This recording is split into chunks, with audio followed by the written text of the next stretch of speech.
Welcome, welcome, welcome. I'm Laura, and in today's video, I'm going to reflect on my recovery a little bit, as today marks my 8th year in recovery from opioid addiction. So 8 years ago today, as I'm recording this, was the first day of the most physically painful days of my life. I started my journey on cleaning my body of the toxins I had been putting into it for so long. Withdrawing is excruciatingly painful, but I was hell-bent on doing it. And when I set my mind to something, it gets done. But withdrawals are no joke. In fact, most people who have experienced them will describe it as hell on earth. It's not pretty. You're twitching, you're sweating, your skin is crawling, and you want to jump out of it, but can't escape it. And it's not a quick process. It can go on for a week straight or more. Now, some people can sleep it off. I was not one of those people. My symptoms, I guess you call it, lasted just shy of 6 months. 6 months until the shaking stopped and I could eat and sleep like a relatively normal person. So every year as my clean and sober birthday approaches, I can't help but to reflect on everything, both what my life was like leading up to that pivotal point and also what my life has been like once I set myself free. The stigma tied to addicts and addiction is one of the most unfortunate and unfair things that I can think of. It's not like we set out to be addicts. For the most part, it isn't an accurate depiction of who we are at all, not by a long shot. And if you were to follow the life of an addict, you would probably see a pattern in 95% of us. We were born, cute little kids, off to kindergarten, went to high school or college, maybe partied here and there like people do, but I don't believe in my heart of hearts that for most people, that's where the problem begins. I think most people can have a night of fun here and there and go on to live a normal drug and alcohol-free life after that.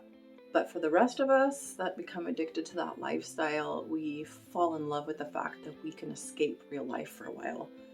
We're looking to numb some sort of a deep-seated pain and have found a way to do that quickly with substances. See, for me, I grew up with limiting beliefs that were instilled in me through no fault of my own. I watched my parents' own train wreck with drugs and alcohol and swore that would never be me. Now fast forward to the tender age of 19 and enter the car accident.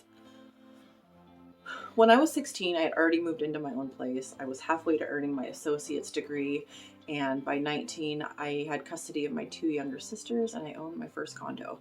But in September of 1999, I was rear-ended, and that was the day that changed my life forever. It wasn't even a major accident, but it did total my car. My beautiful racing car I'd bought 1 month before. May she rest in peace. It did require me to go to the ER, and that's where 19-year-old me met painkillers. I had nothing more than a nice case of whiplash, thank goodness, but and other than my parents' addiction to alcohol, I had never really known what addiction looked like. So me being young and naive, I didn't know that something prescribed to me by a doctor to help with the pain in my neck and my back could cause more harm than the pain itself. Hindsight, as they say, is always 20/20. Ain't that the truth? And it wasn't until after the meds were gone that I realized I had become addicted to them.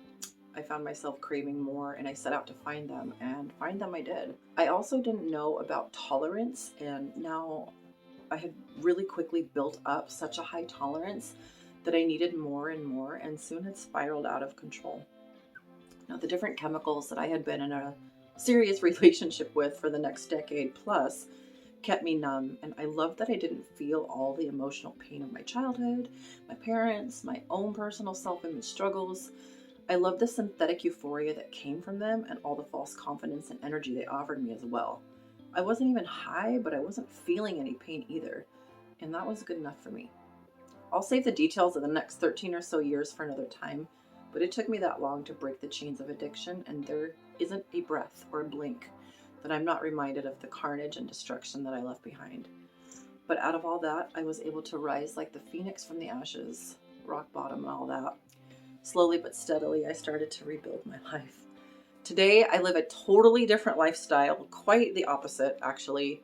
Today, I can say I'm grateful for what I went through. And out of the wreckage, I was able to salvage some very good things, and I discovered aspects of myself I never knew I was capable of. I have learned how resilient I am. I learned how stubborn I can be, how passionate I am about everything, and what a mother fighter I am. I also learned about humility. I learned about grace, forgiveness.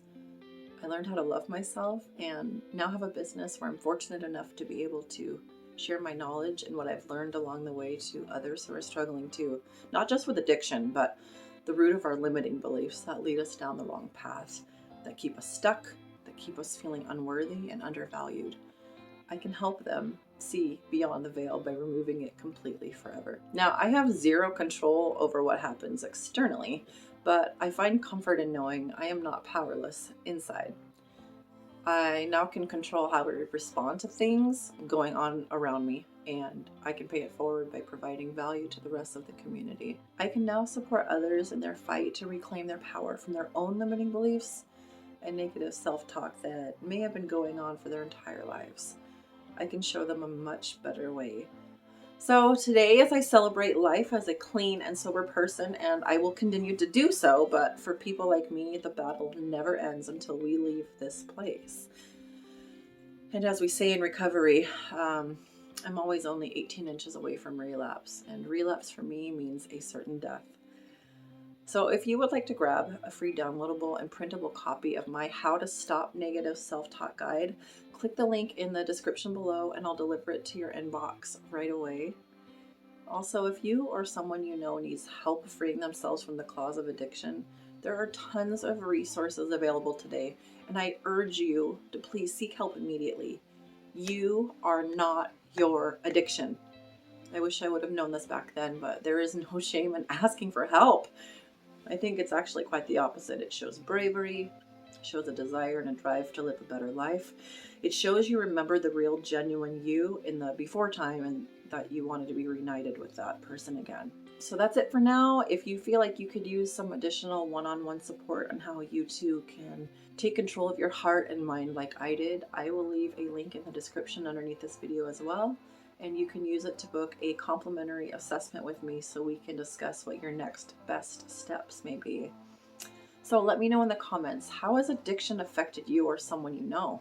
What tips do you have? What questions do you have? I'd love to hear them. I love you all for watching, and would love it too if you could please hit the like button and subscribe to my humbly grateful channel so that I may continue to provide valuable content for the world to see. Thank you, thank you, thank you. Sending you much love and light. Have a good day.